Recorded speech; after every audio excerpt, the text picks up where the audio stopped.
we go. What's Yes. up, everybody? Oh man, nailed it. Nailed it with that intro, Sam. Well done. It gets me jacked every time. I'm just ready to go. Welcome everyone. Thanks for joining us again. This is week 3 of Training Week 3 in a Simplified. row we've been doing this. Oh man, we're committed to doing it for the rest of this year at least. See where it goes from here.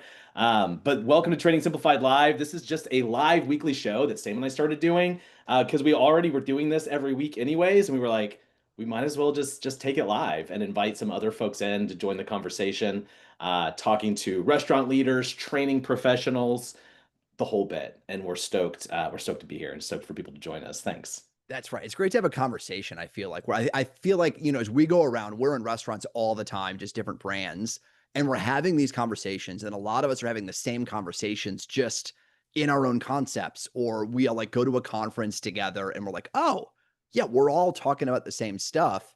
And then you and I do it all the time. And it's like, yeah, let's just talk about it all the time and bring all these people together. Whoever wants to come can come and hang out. But you and I are talking about this stuff anyway, to try to Yeah. solve some of these problems. So it's great to have people along for the ride with us. And the chat is enabled. So if anybody has any questions throughout, feel free to dive into the chat. This can be. I know it's like it's a one-way thing, but it doesn't have to be. Anybody can say hello or shout out in the chat, say anything they're thinking, looking for, any ideas. We'd love to hear from people. So what we do is every single week we're kind of diving into these different topics. And we've kind of been building up, and Sam's gonna walk us through kind of what we've been building up to, sort of this progression we've been taking the last few weeks, and where we are today, and how what we're going to talk about today fits into that progression. And we're excited to just kind of continue the conversation. But one thing that we do every single week that we love is we kind of tell like a restaurant story, and we do what we call a restaurant spotlight. We primarily work with restaurant brands, but we also work with hotels, retail, hospitality, anybody that really has a large workforce that needs to hire, onboard, train employees. We work with them. And we love to create training programs, tell stories. And so part of this weekly series of the Restaurant Spotlight is just telling stories of either brands that we work with or just restaurant stories, retail stories that we think are cool and noteworthy. So today we have one that we want to share with you. And I have that, don't I? You do. You do. I have it queued up. So here's this week's restaurant spotlight. It's not about one restaurant, but it's a little bit of a story, a little bit of a journey that I'm excited to share with you. And then we're going to dive in for this week.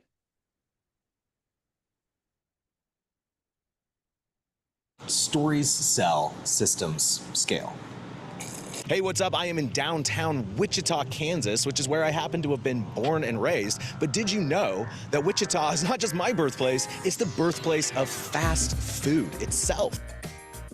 But Matt, that can't possibly be right. I mean, like In-N-Out, McDonald's, all those places, those are from Southern California, or fast food probably started in New York or Chicago. But no, you're wrong. In 1921, a businessman and a cook partnered up, and they opened up right here at the corner of First and Main Street in downtown Wichita. They opened up a burger shop, white, clean, pristine, and it kind of looked like, I don't know, a castle. And of course, they named it White Castle. Legend says that they named it White Castle because they wanted to portray the sense of cleanliness, right? And also castle to signify strength and permanence, that they weren't going anywhere. So they were selling these square sliders out of this building, selling them for 5 cents each. And apparently they even had a slogan, because you could buy more of them, that you could buy them by the sack. Now, obviously that original white building is long gone, and now it's this like sad, nondescript building on this corner. But Matt, weren't there like a lot of people like selling burgers? Like, what made this the birthplace of fast food? Was it because it was burgers? Was it because they were square? Well, besides the fact that obviously White Castle went on to become a global icon, the thing is they weren't just selling burgers. They were building systems. They built consistent stainless steel kitchens. They had distribution center. They had their own like meat packing. They created their own uniforms. They created uniform standards. They even manufactured the paper hats that their employees wore. And so the crazy thing is that you could come into that original White Castle at First and Main, and then you could go to a White Castle on the other side of Wichita where I am now, and you could have the exact same experience. And that was new. But now here's the twist. Just like that first location at First and Main is long gone, there's actually no more White Castles left in Wichita, Kansas. They left in 1938, moved the headquarters to Columbus, Ohio, and never came back. White Castle went on to become a global icon, has grown, contracted over time. Now there's like 350, 400 locations only in the US. But what was really birthed here was the infrastructure of fast food that still lives on today. But wait, there's more! I'm at Wichita State University, which is my alma mater and happens to be the birthplace of another fast food legend. Fast forward to 1958, and two brothers, Frank and Dan Carney, started serving pizzas out of their dorm room here on the Wichita State campus, which led them to open up a shop down the street, which of course they named Pizza Hut. Now, some might say that Pizza Hut really grew in scale because it leaned into marketing, branding, the story. I mean, really, Pizza Hut became synonymous with that iconic red roof, which gave birth to my favorite internet song. It used to be a Pizza Hut, it used to be a Pizza Hut, it's not a Pizza Hut anymore, but to me it still is. So everything from Book It and red roofs became iconic as part of American culture. Gee, Matt, thanks for this little walk down memory lane, but what's your point? Well, I'm glad you asked. So White Castle didn't just sell burgers, they built an infrastructure that could scale. Pizza Hut didn't just sell pizza, they built a brand and a story that could grow anywhere. Because it's never just the product, it's the systems and the story that support that product that help it grow. Every single week in our business, we're in conversation with restaurant leaders, founders, operators who want to go from 5 to 50 or 50 to 500 or 500 to 5,000. And we've worked with brands across that spectrum. And the question is always, do they have the infrastructure to get there? The exciting part is that, every leader we talk to has that same potential. And like White Castle and Pizza Hut, it might start in the place you least expect it. And in 100 years, it might not even be in the same spot. Or it might turn into something you never imagined. Every global brand was once just a local story in somebody's hometown. And yours could be next.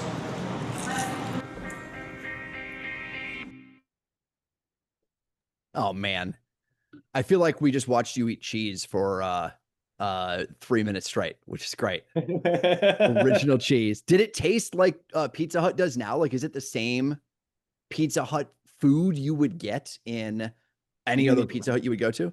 The original Pizza Hut? Yeah, that one, because that building looks so different. Like, it's not the original so here's brand. the thing. Where I was eating was not that original Pizza Hut. That original Pizza Hut building is on the Wichita State campus, and now it's a museum. Oh, it's a museum. Yeah, with like the logo, the Pizza Hut logo behind me. Yeah. That's a Pizza Hut museum that they took the original location that was just like maybe like 2 blocks from the campus, and they moved it to the campus, and it's a Pizza Hut museum. And That's cool. That was what that sign was, and that's where I was. That's cool. Yeah, it's just funny that it's just like random that it's there. But yeah, they don't serve pizzas there anymore, I don't think. I do love, like, one, really interesting that both came from Wichita. How random that Wichita is the birthplace of both Pizza Hut and White Castle. That's kind of crazy. Yeah. When you think about it. I don't know what there is. There something in Wichita that makes that happen, like the demographics? I mean, I think that well, we'll go into the whole thing, but like post World War I, like Wichita was like a booming manufacturing town. And they were building like airplanes and doing all this manufacturing. And so that's why, I mean, like White Castle, for example, that was 1925. So that made sense. Yeah. Yeah. So I think it was just like innovation and like, yeah, just kind of like a lot of manufacturing and innovation was there for sure. That's wild. That's Yeah. wild. I do wish, like, not to harp on it because we got to get to other things, but like seeing the fact that they made the first one a museum, super cool. Seeing the White Castle though is like a random building on the corner. It's just like, oh, I wish there was the thing. I wish that picture was still there of some Yeah. like tiny little thing that looked like a castle. Like when we were at Chipotle, Evans was like the Mecca. That was the first restaurant, and you would go in the basement and like sign the rafters, and it looked terrible and tiny, but it was like the origin story is so cool for so many of these brands. I know. It's like there's not even like a plaque or anything. I was thinking, I was like trying to figure out if there was like a plaque or something. There's not. There's like no homage to White Castle anywhere. Yeah, Man. gone. Well, very cool. But yeah, I love the fact that like we're talking about systems. They were the kings of systems. That's what fast food ultimately became. It was like, how do you replicate this experience over and over and over again? Yeah, something that was in that video really quickly that I'm going to post to LinkedIn this week was like their uniform standards from like the 20s or the 30s. It was just like a visual of like an employee in a uniform and like pointed out all the different things. And yeah, they standardized stuff like that and made it that's what was new and unique was this like standardized system across the spectrum between all their locations, which was really cool. Um, so something that ended up on the editing room floor that kind of talked about, especially with Pizza Hut, but didn't really get into it with that video, was just the idea that like, yeah, they scaled because of brand, because of marketing, but they also scaled because they got an infusion of cash, Mm. right? And they were bought Helps. yeah, I mean, so PepsiCo, right, came in and bought Pizza Hut, bought KFC, bought Taco Bell, which became Tricon, which became Yum Brands today. And really, I mean, kind of the legend or the story goes that they bought that because Pepsi wanted to beat Coke. Because all these places, like Coke was sort of the standard, it was Coke, right? And all of these fast food places weren't serving Coke or weren't serving Pepsi, they were serving Coke. And Pepsi wanted to win the soft drink wars. And so they just were like, hey, the easiest way to do that is just to buy these places. So they bought all these fast food places in order to force Pepsi to be served. And that's really how they grew and scaled was an infusion of cash, which, I mean, also speaking, I mean, you mentioned Chipotle. We always talk about it because we were there for so long. Sam and I were at Chipotle for like a decade. But anybody who knows anything about Chipotle knows that they were infused with cash by McDonald's back in Yeah. the day. And that's what got them to like 500 locations. That's what taught them about real estate.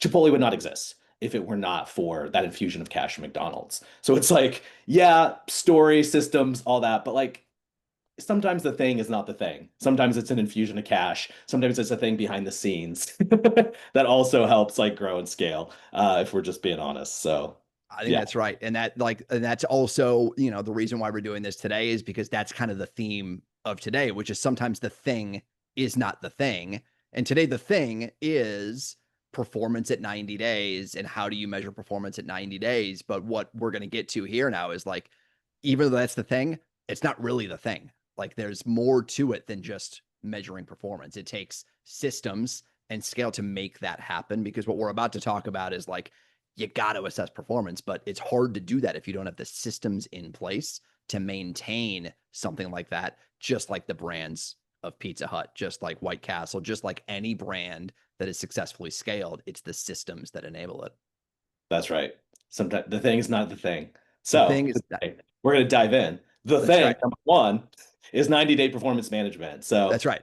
Let's can jump into it. So I'm going to take us through, if you've been with us before, this will not be new for you. I've been talking about this for a few weeks, but this is how we think about orientation. This is how we think about onboarding. So I'm going to start here just to make sure we're all reoriented on what we're talking about and where we are in the journey, because we're kind of making our way through this journey. So again, this is the goal here, which is that when we hire people today, we want to hire great people. And I think we all have the same goal that like, it would be great if they were here at day 365, if they were all here a year from now, that would be awesome. And then if they were all performing really well while they were here a year from now, that would also be awesome. So that's the goal. That's what all of this is designed is. Over the years, Matt and I have been studying this. We've been practitioners of this at Chipotle and then at a bunch of other brands since then. And so what we want to do is take those best systems and replicate them as best we can so that we hire people today who are top performers 1 year from now. So again, reorienting on the goal, that's where we're at. We talked about day one, which is if you haven't seen this, you can go back and look at it. But the question we want to answer is, did I make the right decision? Every new hire is joining and they're asking themselves this question, did I make the right decision? Day one, you just want them saying, yes, I made the right decision. You also, as we talked about that, wanted to set clear expectations, which is really important for what we're about to talk about today. So that was day one. Last week, we talked about this interim, which is the training plan. Whether you're an executive, whether you're a frontline employee, what's the plan to get you up and running in the things that you need to get up and running so that you're not guessing. Some of it you're going to have to figure out on your own. Some of it, though, we know already, and we don't need to make you go on some crazy adventure to figure it out. Let's put a plan in place to expose you to the things that we know you need exposure to. And that's the training plan that gets you to day 90. So, based on the journey so far, we've had a great day one. Let's assume that we've had a great training plan that's been put in place. Again, whether you're an executive or a frontline employee, the plans look different, but you still need a plan and training to get you there. And this is what we want to focus on today, which is that at day 90, you really want this to be an experience where you're checking in on performance. And the reason why we check in on performance is because it gets a little awkward after this if you don't. We all want to know. If I'm an employee that just started, I kind of want to know how I'm doing. Am I doing all right? Am I not doing well? What do I need to work on? And as a leader, as somebody, I've hired dozens of people on my teams in my career, set up systems where we've hired thousands of people. Every leader who hires somebody is asking themselves, are they good? Are they going to make it? Can they do the job? They're asking themselves that anyway. And so if we get to day 90 and we haven't had a conversation about it between manager and employee, it's a little awkward because we're all thinking it. We're all wondering, are we performing well? We all have an opinion on whether or not somebody's performing well. And so best practice, the things that we've seen, the brands that do it best, are they formalize this conversation. Let's at least check in at day 90, if we haven't done it by now, to set the stage, to recap how things have gone so far, and to preview what the next bit is going to look like. How do we get from day 90 to that 1 year mark? And so we want to kind of call our shot here and come up with a plan. So day 90 is that checkpoint to say you started.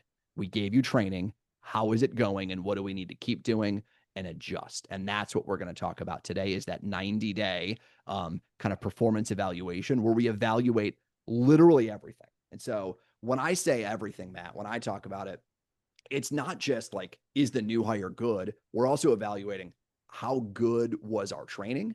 We're evaluating our recruiting process. Like, did we lie in the interview, or did we tell the truth? Did we tell them that they were going to be doing this, but really they're doing this? And so now if somebody's struggling, like, we're evaluating the whole process at day 90 when we look at, is this person succeeding? And this is really the inflection point, because like, you've been there before. Everyone's thinking this by 90 days in. Everyone's got this question of, did we hire the right person? Are they going to succeed or not? So it's like really weird to not talk about it out loud. And yet we skip this conversation so often. Yeah, I think like the huge thing, for lack of a better word, is like normalizing it, right? It's just like setting it a clear expectation, like, hey, on day 90, we're going to have a conversation about this. On day 90, I'm going to ask you questions about your training. We're going to evaluate how well you're doing. We're going to ask if you know how to do X, Y, Z. We're going to validate this and this and this and that. And just setting a clear expectation, normalizing the 90-day conversation, right? That's right. And people know, like, hey, we are going to be talking about this 90 days in, and we're going to be checking on you. And it's not like, it's not a bad thing, because people get so in their heads because they think it's a review, right? But it's not. It's a validation. It's a check-in, to let people know. What do you think are sort of like what is the best like conversation starter on day 90? Like when you sit down with a person to ask the right questions, kind of get it going. Like, how do you start that conversation? What questions do you ask? That's great. I would start first by queuing it up, just like you did on day one. And so I think the thing that makes it awkward, and the thing that, like, if you're tripping it up, is because you didn't say on day one or any point before then that we're going to have a sit down conversation. So the thing that makes it go really well, tip number one, is you should have told them in the beginning, we're going to have this conversation because I want to hear from you. I want to get your feedback, and I want to know what went well, what didn't go well from your perspective, candidate or new employee. You got to do that early, because if you don't, imagine like we start on a team and we start working together, and all of a sudden at 90 days in, I'm like, okay, Matt, we haven't talked about this before, but I want to sit down and I want to talk about your performance. Yeah. Your immediate reaction is like terror. Yeah. It's Can not you good. imagine? Can you imagine if you just got like a calendar invite that said 90-day check-in and there was no context That's like classic because I know like most of the people here are like more in the corporate world and a corporate role. I mean, it's a little bit different if we're talking about frontline employees because maybe they don't get calendar invites. Yeah. But if I was new in a job and I got a calendar invite that said 90-day check-in, I'd be like, oh Oh, shoot, this is next level. with no context. Exactly. Yeah, yeah, But it's so different when like you said on day one, I'm going to be asking you, like, I want you to be auditing me and I'm going to ask you because then when you get to that meeting, the way I always open it up is it's been 90 days.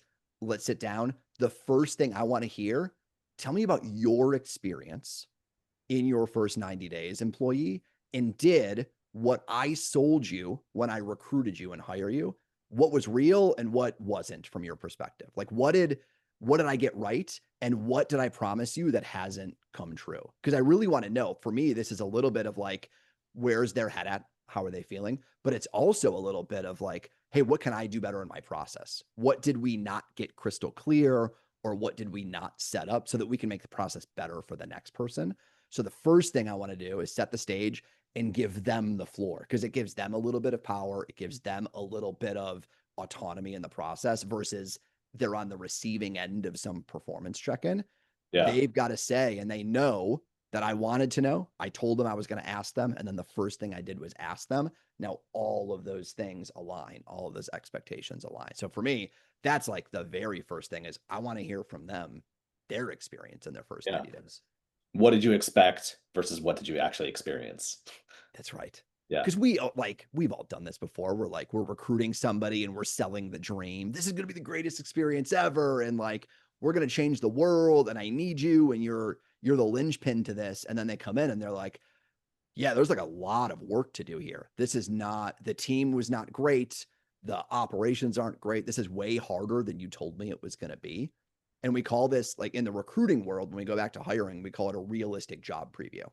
And like far and away, no matter who you're hiring, if you give a realistic preview of the job, you are so much more likely to have that person stay, even if it's bad. If it's like, listen, the team is not in a good shape right now.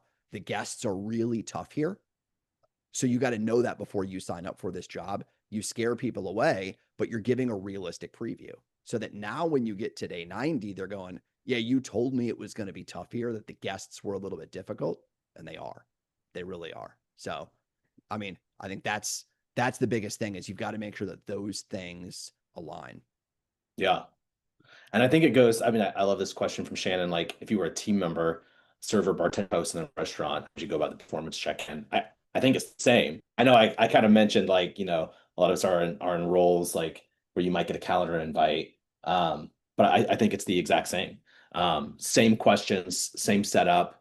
You might just set people up a little bit differently for the actual conversation. Sitting down in the dining room, like it's not a passing conversation. It's not like we're cutting onions or doing side work or doing roll-ups at the end of a shift and doing a performance management, a 90-day check-in. It's like an actual sit down. Like, let's sit down, let's have a cup of coffee. We're gonna sit down in the room. We're gonna connect one-on-one. And it's the same. It's really the same setup is creating an expectation from day one that we're gonna have a 90-day check-in, telling them that's what it's for, that it's a two-way street, just like you're saying. I'm going to ask you about your experience, and I'm going to tell you about my experience. Yeah, I really think it's the same. Checking in with frontline employees as well. It is. And Shannon, what you're getting at is, and we're going to talk about this in a second. So we'll round out to it is doing that. If you've got servers, bartenders, whoever in a high turnover environment, the logistics of keeping track of that are intense. And so we want to talk about that because that's really why this doesn't happen a lot. It's like, yeah, that would be great if we could check in with everybody at their 90-day mark, but like we got a load of other work to do.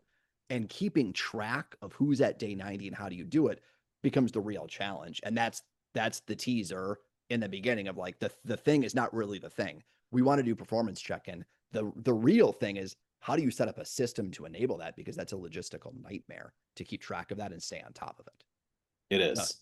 It is. Thumbs up. I think it's coming in. We're all in alignment. That's the problem right there. Yeah. And expecting a manager to do that. So helping a manager create a system in order to create those 90-day check-ins. That's exactly right. Yeah. So we're going to talk about it. So like we started with the beginning here of like, first thing is they have the floor. How is your experience? The second part now is our turn. Like, let's talk about how they're doing against expectations. And I phrase it in three things. To me, this is the simplest framework that like everybody gets. It's simple enough. I use a stop, start, continue. So those three things based on the first 90 days, what are things you're doing today that I need you to stop doing? What are things that you're doing today that I need you to start doing? And what are things that you're doing today that I need you to continue doing? And that gives you three buckets to say, hey, you're coming to me, you're asking for questions about, can you do this, or is this the right way? Stop it. You're good. I trust you. Go run with it and trust your intuition. You can stop doing that at this point. Here's three things that you should be doing today that you're not. I need you to start doing those. It's time for you to start picking up these tasks or ramping up. So you've got stop, start, and continue is like, you're killing it. Like this is the part of the job that you're unbelievable at.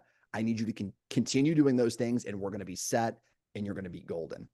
And the stop, start, continue is phrased with the 1 year mark in mind. And so what you're thinking about is like, okay, I want them to be here in a year and I want them to be a super high top performer in a year. Based on what they're doing today, what do they need to stop doing? What do they need to start doing? And what do they need to continue doing to get there? And so this is why it's important to have this, because you kind of call your shot and set those expectations of this is what we need to do to ramp up to that day 365. And I love that like clear call out, just those clear and just clarity around expectations on day one. It's like, hey, we're going to be working towards day 90 and to know, and we're going to check in. But really on day 90, you say, hey, our goal, we want you to be here in a year. Like we think you're awesome. That's why we hired you right now. Here's why we think you're awesome. Here's what we think you should stop, start, continue. And we want to continue this conversation and we want you here killing it, crushing it in a year from now and in 9 months from now. That's right. And the reality is hopefully it's a very easy conversation. Like once you get in the habit of it, it's 15 minutes, 20 minutes, maybe 30 minutes if there's a lot to talk about. But this is not like a sit down one-on-one where we need to go somewhere else. It's like, if everybody knows that this is happening, we can have it happen very quickly in the flow of operations, in the flow of a restaurant, in the flow of a corporate environment. Doesn't matter. It should be a very quick and natural conversation because we're all ready for it and we've all been preparing for it. And your employees will come prepared. If you let them know they're thinking about it in the back of their minds, it's like, yes, I got to bring that up at my day 90 or at my day 365. So it gives them the floor too, to be able to think about it. Nice. Now, we got the challenge. The biggest challenge is like, yeah, well, how do you do it? And especially in our restaurant environments, how do I enable a manager to do that? Because it's like, it's logistically complex when you think about it. To pull it off. And Shannon, I see your comment in there of like, would it make sense to remind them before the 90 days? Absolutely.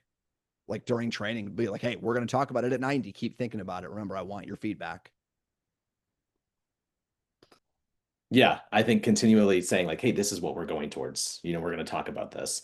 Which, I mean, sometimes it's like, hopefully in the natural flow of conversation, it's not weird. You're not like if they're like, hey, if they have a question, it's like, well, let's talk about that in 90 days. Like, you don't want to be weird, right? But just knowing it just has clear expectations. And there's just like people feel good when expectations are clear.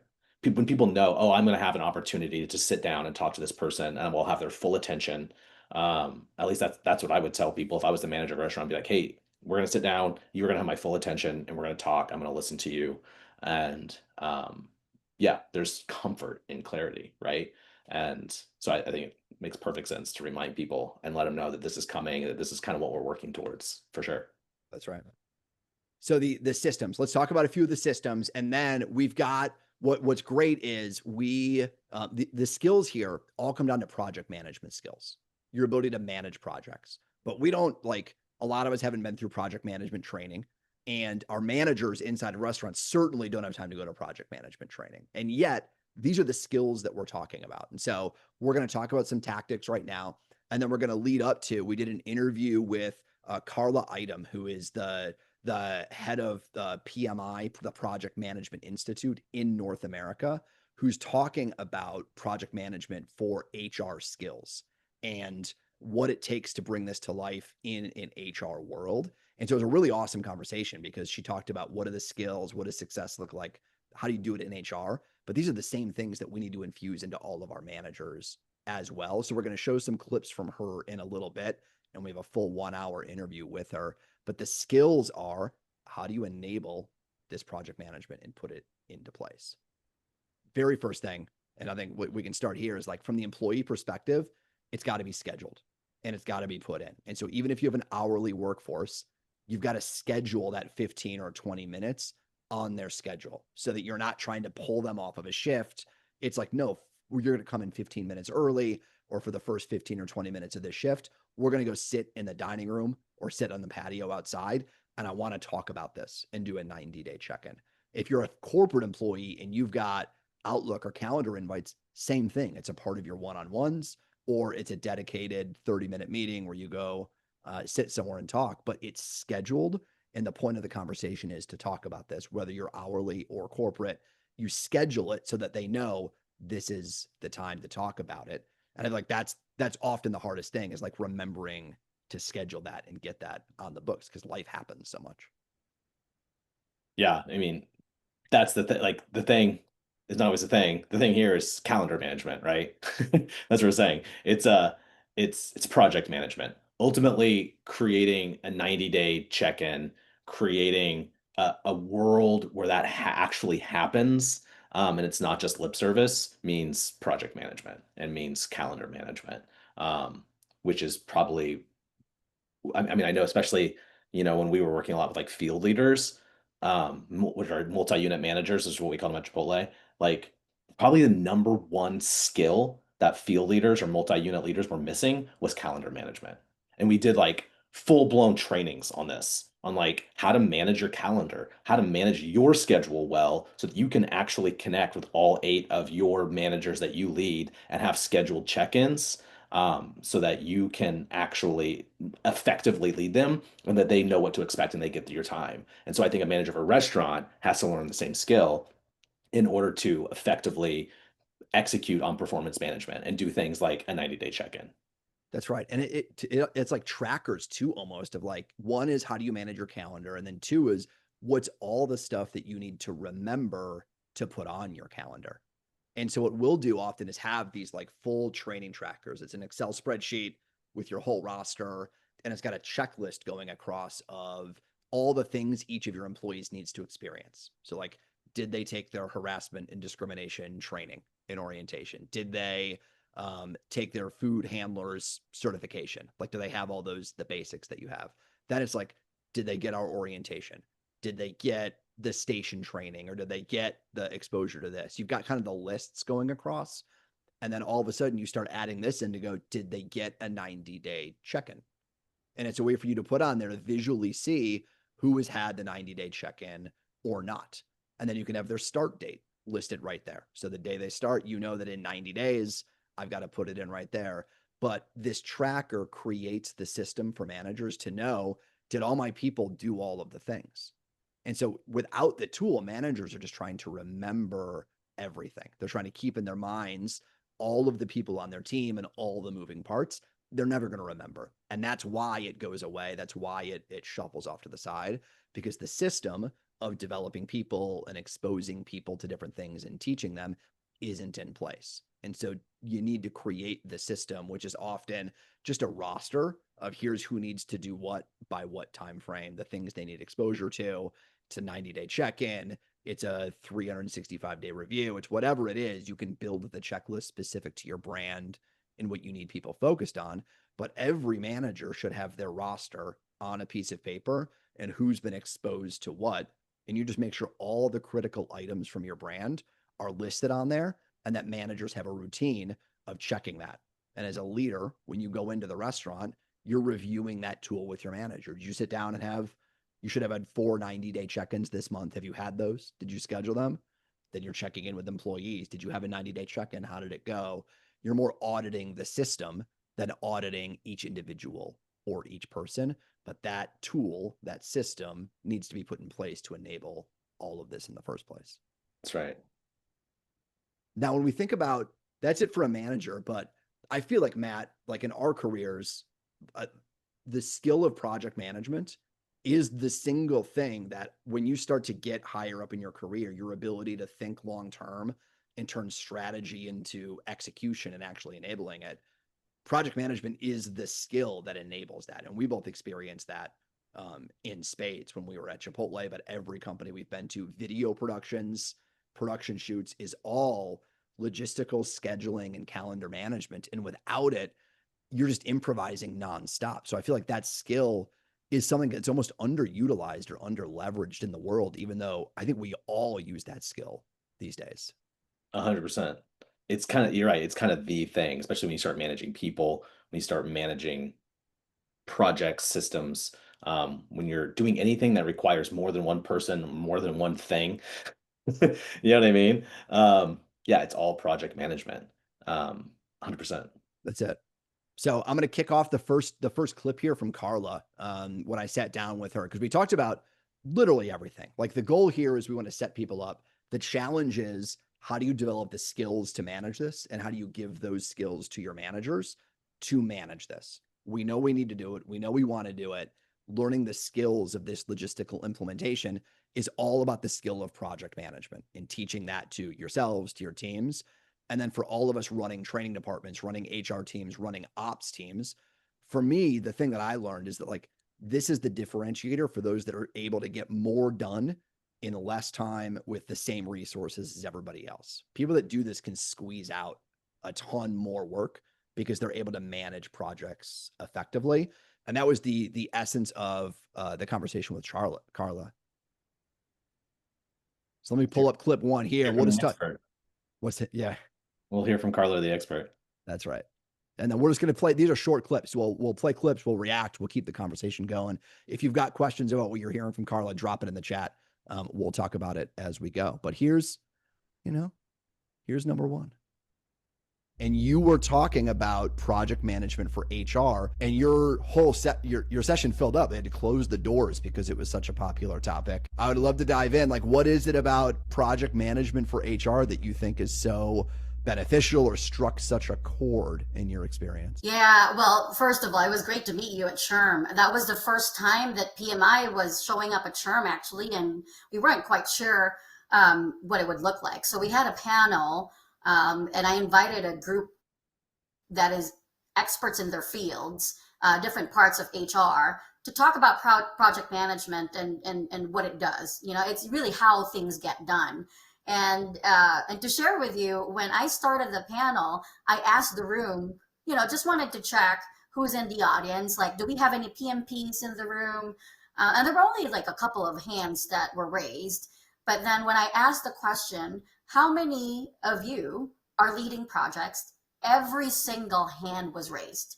And there were almost 400 of them in the room. And we know that. And that's why we came to SHRM in the first place, because we know that HR leaders are already leading projects, programs and tech rollouts and policy changes and culture initiatives, and really at the forefront of turning ideas into action. And so the objective for that panel was to really paint a picture for our HR leaders that, well, you do not need to be an official project manager to have project management skills and gain all the advantages and the tools and the benefits of having project management skills. Because project professionals, at the end of the day, whether you're an HR leader or a true blue PM, you act like translators and bridge builders. You're connecting strategy to execution. That was it. And I love what she was talking about there. And she keeps going for a long time, so I cut it off so we don't listen to the whole thing. But you're the bridge builders and you're connecting strategy to execution. And I feel like, Matt, that's exactly what we were just talking about. Even managers, is the strategy is we want to create a pipeline of people that succeed at 90 days.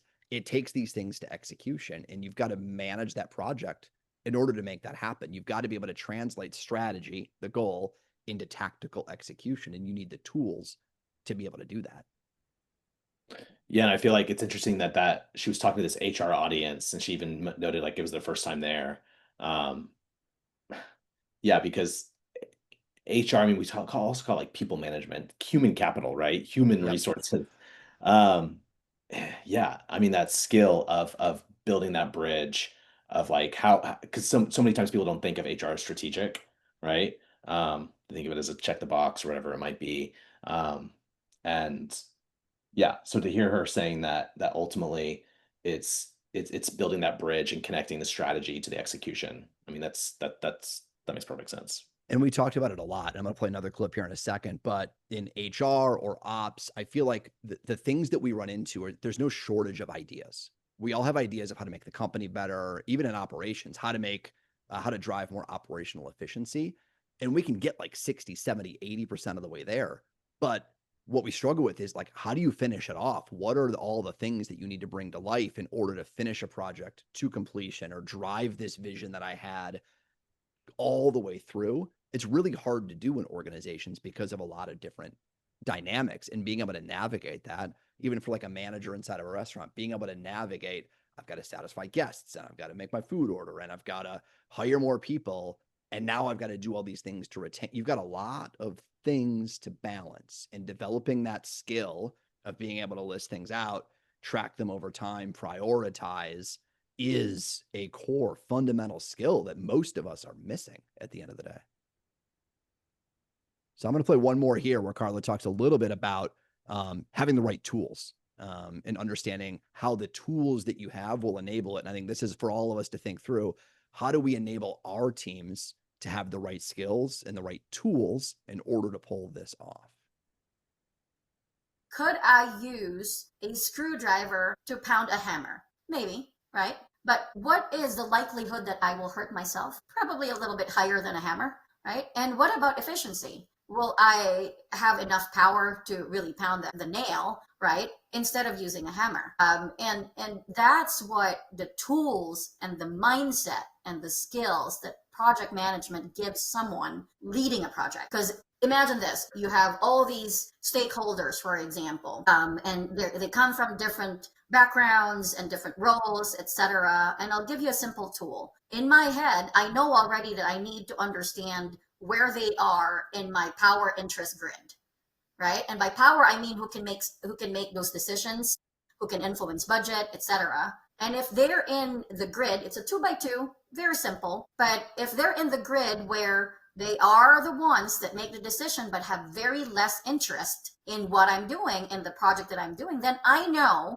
that my next strategy is to ensure that I have the right communication tools, the right touch points, right? So that I can put the value in front of that leader, so I can shift him or her into the part of the grid where he doesn't only have the power to make the decision, but he's interested and understands the value of what we're doing.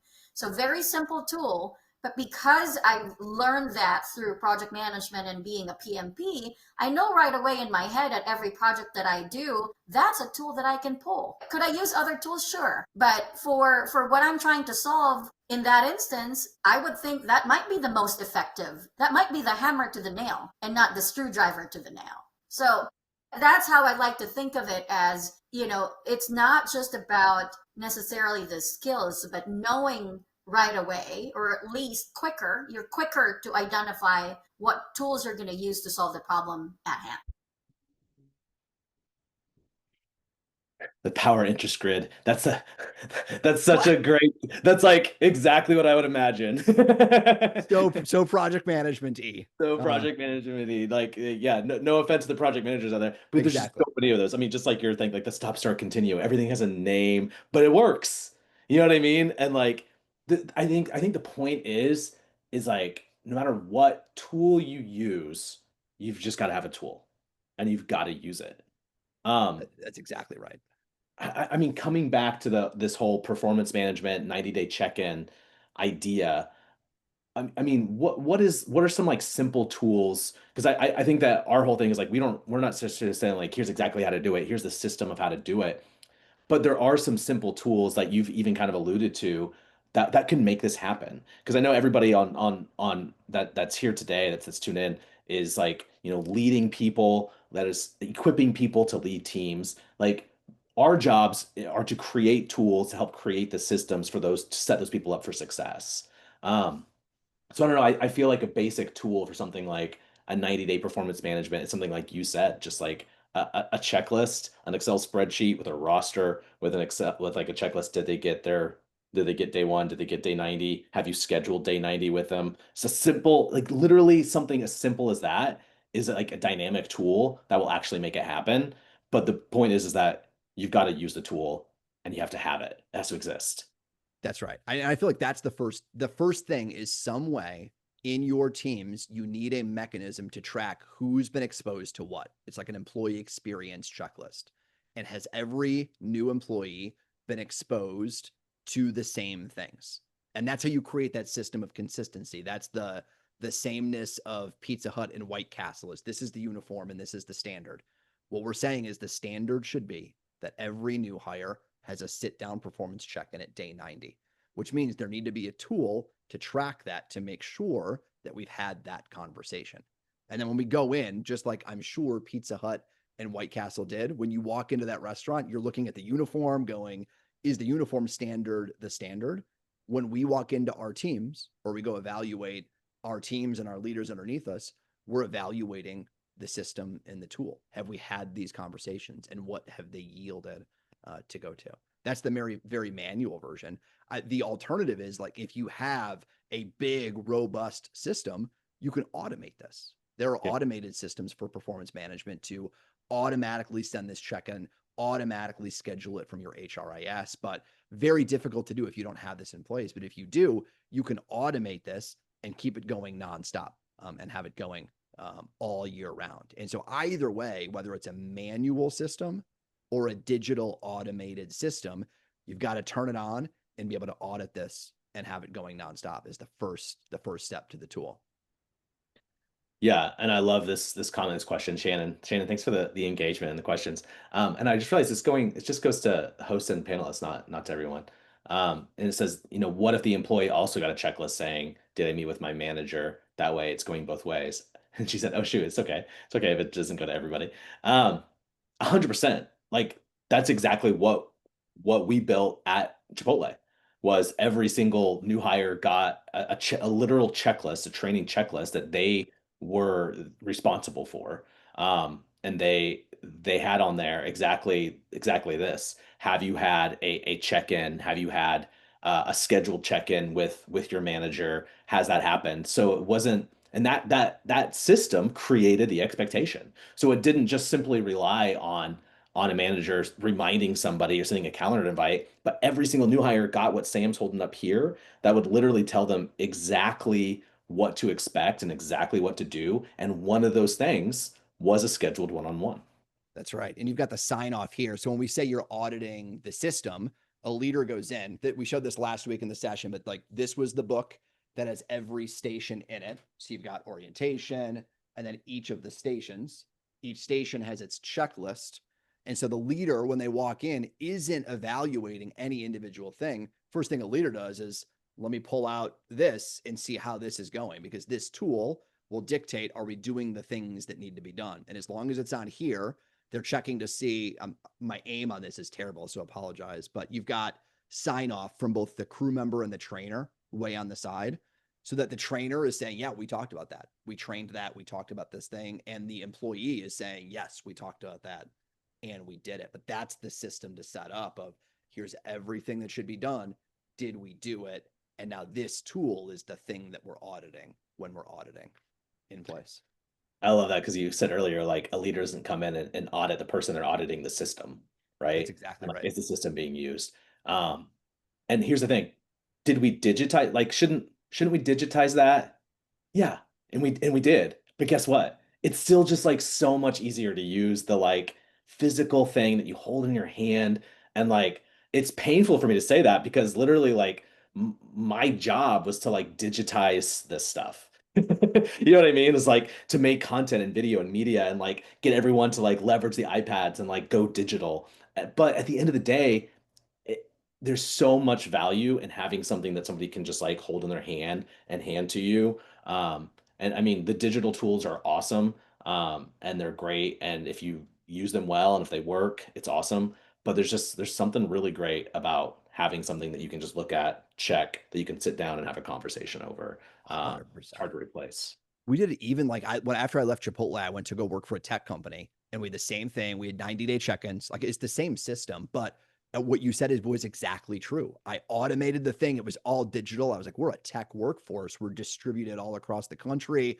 I'm just going to hit go and do it. And we wanted a physical tool. We wanted to physically touch something to have the conversation and the dialogue. It was great as a reminder mechanism that, like, oh, I need to do this thing. But like, there's a big difference from like typing in someone's feedback to sitting down and having a human conversation and a face-to-face conversation. It's a very different thing. When you have a tool to facilitate that dialogue, it just feels more real than the digital. Even in a tech-centric marketing workforce, we went physical tools to a company. It was like a hybrid solution. Yeah. Was there more from Carla? I got one more, because I think the value of it is, and this is what we want to enable with our managers. I think the ultimate skill that we've seen in our careers, because we did it, like there's a few stories I talk about. If you watch the full podcast, what we lived through, which was the E. coli crisis of 2016, and what happened in that time was we had 7-month rollouts at that time. We say we wanted to put like a new menu item inside of a Chipotle or a new spoon. It would take 7 months to go through testing and feedback and training and communications so that we effectively got it in and trained it. When we went through the coli crisis, we didn't have that luxury. We were changing recipes every week. And so what we ended up doing was taking that 7-month process, mapping it out on a board, and finding what we call the critical path, which is a project management skill. And we were able to take the 7-month process down to a 1-week process because of that skill. Now, I don't recommend anybody rolls out new recipes or procedures every week, but we had to. And the skill of doing that is what enabled us to get a lot done.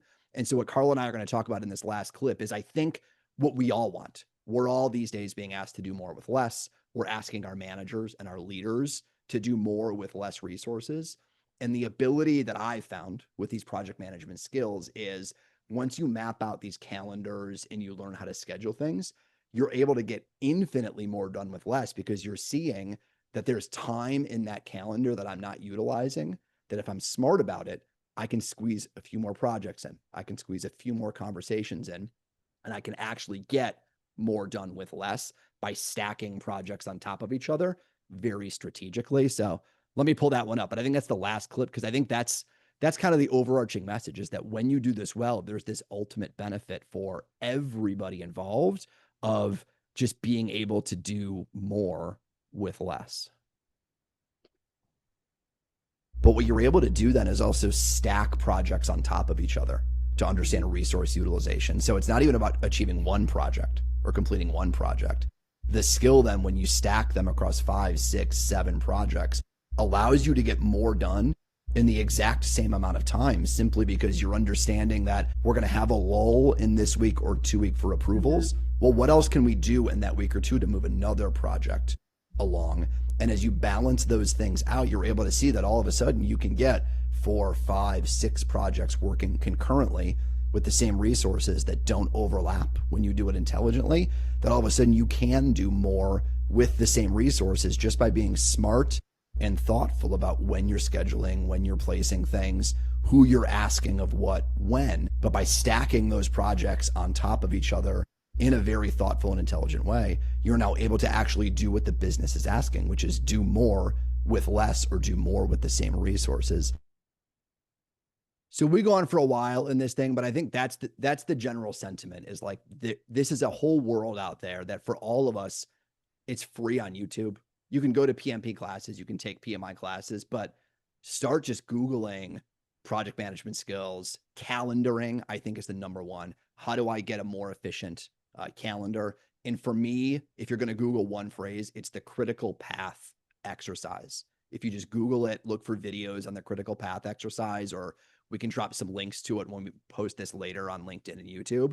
That exercise is the single most valuable thing to figure out, what do I actually need to get done in order to move a project from beginning to end. So for anybody on here, I would highly recommend just the critical path exercise to bring that to life. The critical path. The critical path. The critical path. I'm a nerd, and my favorite book is Dune, and they talk about the golden path, and that reminds me of that. Love it. Maybe if we make a whole e-learning course on this, we'll call it the golden path, just The to golden path. we'll reference Dune that way. That's awesome. Well, I love that. I mean, so ultimately, 90-day performance management is about calendar management because the thing is not always the thing. And managing employees, managing performance is when we're equipping leaders to manage performance. It's about equipping them to manage their calendars, to manage projects, to actually make it happen. Creating a system in order to scale that, right, is the thing. And I know. Let's see. There's a couple. Got a couple, yeah. Wrap up.